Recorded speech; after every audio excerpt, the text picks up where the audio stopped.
আমরা কোথায় যাব? এখন হচ্ছে আমরা রামকোট স্বর্ণ মন্দিরে রামকোট স্বর্ণ মন্দিরে যাব আমরা। তো আমরা এখন রাবার বাগান থেকে রামকোট স্বর্ণ মন্দিরের দিকে যাচ্ছি।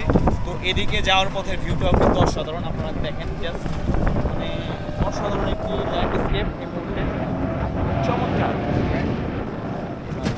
এই যে আপনারা দেখতে পাচ্ছেন, আর এই নদীটার নাম কি মামা?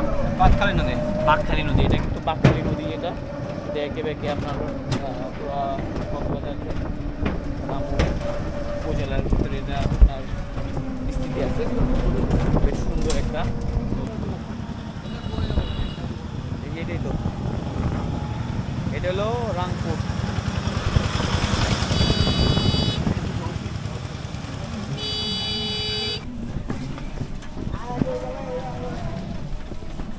তো আমরা কিন্তু প্রায় চলে আসি এই রামকোট বৌদ্ধ বিহারে, আমরা চলে কিন্তু আসছি। তো আমরা এই মুহূর্তে রামকোটে কিন্তু চলে আসছি। তো এটার ভিতরে আসলে কি আছে এটাই আমরা এখন আপনাদেরকে দেখাবো। আর এদিকে খুব সুন্দর একটি আমরা কি বলে জ্যোতি সেন উচ্চ বিদ্যালয় দেখতে পাচ্ছি, আদর্শ একটা বিদ্যালয়, খেলার মাঠ সম্বলিত। আর এই যে আমরা এখন এইটার ভিতরে ঢুকবো, ঐতিহাসিক রামকোট বৌদ্ধ নগর। তো টিকিট, বাইরে কি টিকিট কাটা লাগে? কোথায়? ও আচ্ছা আচ্ছা, এই যে আমরা এখন টিকিট কাটবো ভাই, 4টা দিয়ে না?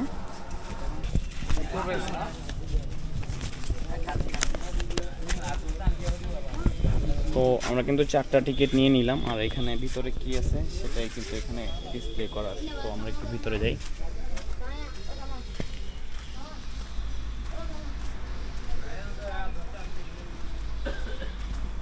তো আসলে ম্যাক্সিমাম বৌদ্ধ মন্দিরগুলো পাহাড়ের ওইখান উপরেই হয় আর কি, আমি যতগুলো দেখছি সবগুলোর আপনার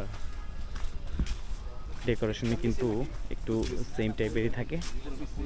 তো চলুন আমরা ভিতরের দিকে যাই। তো আমরা এখন এই যে সবাই মিলে এই যে রামকোটে ঢুকতেছি। তো এটাও বেশ পরিপাটি, সাজানো গোছানো ভাবেই আছে, বেশ গোছানো লাগতেছে। এখন আমরা এটা পুরোটা ঘুরে দেখি কি অবস্থা। তবে এইটা একটু বিশাল জায়গা নিয়ে কিন্তু গড়ে তোলা হয়েছে।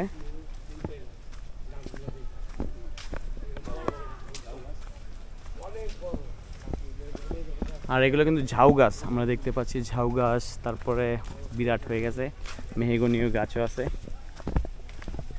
চমৎকার একটি পিসফুল এনভায়রনমেন্ট কিন্তু এই মুহূর্তে এখানে ক্রিয়েট হয়েছে। আর